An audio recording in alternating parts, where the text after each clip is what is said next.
오늘 우리에게 주신 하나님의 말씀은 마태복음 10장 24절에서 33절까지의 말씀입니다. 마태복음 10장 24절에서 33절까지의 말씀을 제가 봉독해 올릴 때 살아계신 하나님의 음성을 들으실 수 있기 바랍니다. 제자가 그 선생보다 또는 종이 그 상전보다 높지 못하나니 제자가 그 선생 같고 종이 그 상전 같으면 조카도다. 집주인을 바알세불이라 하였거든 하물며 그 집 사람들이랴. 그런즉 그들을 두려워하지 말라.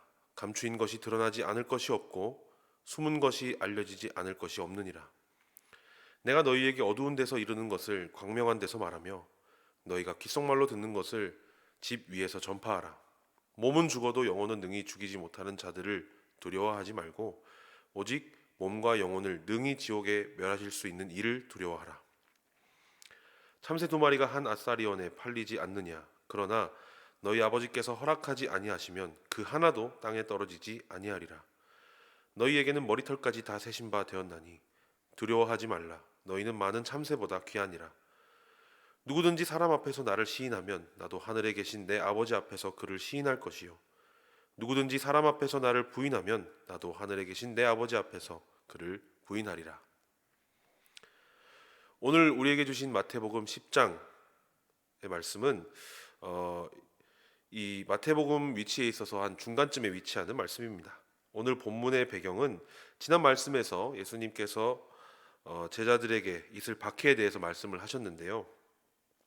예수님께서는 제자들 마음속에 있는 그 두려움을 아시고 그들에게 박해를 두려워하지 말라고 오늘 말씀하고 계시는 것입니다. 예수님께서는 박해보다 하나님을 더 두려워해야 한다고 말씀하시며 오늘 본문이 전개되고 있습니다. 먼저 오늘 본문의 구조를 살펴봤으면 좋겠습니다. 오늘 본문의 내용적인 구조는 크게 세 가지로 구분됩니다. 24절에서 25절은 스승을 본받는 제자에 대한 말씀입니다. 두 번째로 26절에서 31절까지의 말씀인데요. 진정으로 두려워해야 하는 것이 누구인가에 대한 말씀입니다. 마지막으로 32절에서 33절은 제자들에게 던져주시는 무거운 사명감에 대해 말씀하십니다. 오늘 본문 말씀 같은 경우는 비유를 많이 사용한 구절이 많기 때문에 함께 차근차근 읽으며 그 뜻을 알아가 보면 좋겠습니다. 24절에서 25절 말씀입니다. 제자가 그 선생보다 또는 그 종이 그 상전보다 높지 못하나니 제자가 그 선생 같고 종이 그 상전 같으면 조카도다. 집주인을 바알세불이라 하였거든 하물며 그 집 사람들이랴. 제자가 그 선생보다 그 상전보다 높지 못한 이치는 당연한 이치라고 볼 수 있습니다. 그 다음 25절에서 하는 말씀에서 제자가 그 선생 같고 종이 그 상전 같다라는 말은 콩 심은 데서 콩 나고 팥 심은 데서 팥 난다는 말과 같습니다. 선생 아래에 있는 제자는 그 선생과 같지 않겠습니까? 또 상전 아래에 있는 종은 또 그 상전과 뜻을 같이 하지 않겠습니까? 이어서 나오는 박해의 상황, 곧 예수님이 바알세불의 힘을 빌어 귀신을 쫓아낸다고 하는 핍박 상황에서 그 집 사람들, 곧 제자들도 바알세불의 힘을 빌어 귀신을 쫓아낸다라고 하는 것입니다. 그들의 선생이신 예수님께서 받는 고난과 핍박을 제자들 또한 받는다고 오늘 성경은 말씀하고 계시는 겁니다. 이 말씀 후에 예수님께서는 제자들의 얼굴 표정에 들이우는 근심의 표정을 보았을 것입니다. 그래서 예수님께서는 이어서 말씀하고 계십니다. 26절에서 27절 말씀입니다. 그런즉 그들을 두려워하지 말라. 감추인 것이 드러나지 않을 것이 없고 숨은 것이 알려지지 않을 것이 없느니라. 내가 너희에게 어두운 데서 이르는 것을 광명한 데서 말하며 너희가 귓속말로 듣는 것을 집 위에서 전파하라. 예수님께서는 제자들에게 두려워하지 말라라고 말씀하시면서 복음 앞에서의 떳떳함을 말씀하고 계십니다. 감추인 것이 드러나지 않을 것이 없으며 숨은 것이 알려지지 않을 것이 없다 라고 말씀하십니다. 예수님께서는 제자들에게 은밀하게 나타난 복음을 세상 가운데 나타내라고 명령하고 계십니다. 이어서 28절에서 31절 말씀입니다. 몸은 죽어도 영혼은 능히 죽이지 못하는 자들을 두려워하지 말고 오직 몸과 영혼을 능히 지옥에 멸하실 수 있는 이를 두려워하라. 참새 2마리가 한 아사리온에 팔리지 않느냐? 그러나 너희 아버지께서 허락하지 아니하시면 그 하나도 땅에 떨어지지 아니하리라. 너희에게는 머리털까지 다 세신 바 되었나니 두려워하지 말라. 너희는 많은 참새보다 귀하니라. 예수님은 이어서 제자들에게 두려워하지 말 것을 촉구하십니다. 진정으로 두려워해야 할 것은 핍박하는 자들, 또 고난을 주는 자들이 아니라 오직 몸과 영혼을 멸하실 수 있는 하나님을 두려워하라는 것입니다. 이어서 참새의 비유를 통해 만물을 주관하시는 하나님의 주권과 전능하심을 말씀하십니다. 하나님께서 허락하시면 하늘을 나는 참새도 땅에 떨어지는데 하물며 우리의 머리털까지 다 세신 바 되시는 하나님께서 우리를 주관하시며 능히 우리도 멸하실 수 있다는 뜻입니다. 그러나 예수님께서는 두려워하지 말라고 말씀하시며 참새로 대표되는 만물보다 우리가 더 귀하다고 말씀하십니다. 이어서 32절과 33절 말씀입니다.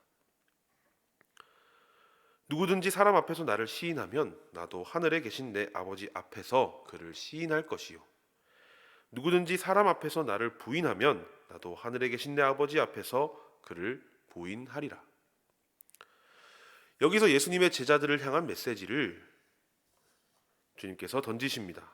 누구든지 어떤 사람 앞에서 예수님을 인정한다면 하늘에 계신 하나님 앞에서 그 사람을 시인한다 라고 말씀하셨지만, 누구든지 어떤 사람 앞에서 예수님을 부인한다면 하나님 앞에서 그를 부인한다고 말씀하셨습니다. 제자들과 오늘날을 살아가는 우리에게 던지시는 무거운 사명감의 말씀입니다. 그렇다면 우리는 어떻습니까? 예수님을 인정한다는 것은 도대체 무엇입니까? 설교의 제목과 같이 예수님을 시인하는 것, 곧 인정하며 산다는 것은 무슨 뜻입니까? 예수님을 인정한다는 것은 우리가 복음 앞에서 당당해야 한다는 것을 의미합니다. 세상이 점점 악해지고 교회가 타락해가는 이 시대를 살고 있는 우리에게 세상은 예수님을 직접적으로 부인하라는 그런 종교적인 탄압은 없을 것입니다. 그러나 우리 안에서 있는 내적인 압박과 또 외적인 압박은 계속 있을 것입니다. 너는 왜 예수를 믿냐고, 주말에 일해야 되는데 교회 가는 것이 도대체 무슨 대수냐고, 돈 버는 것이 중요하지 왜 모두들 열심히 노력하고 있는데 김 빠지게 교회를 가냐고 말입니다. 이렇게 세상은 우리가 예수님을 믿는 것에 대해서 계속해서 물음을 던질 것입니다. 오늘 말씀은 우리에게 이렇게 말씀하십니다. 우리가 살아가는 삶 속에서 우리가 예수님을 인정하며 산다면, 복음 앞에 떳떳한 삶을 살아간다면 우리가 죽어 심판자 되시는 하나님 앞에 우리가 섰을 때 예수님은 우리를 변호하시겠다고 말입니다.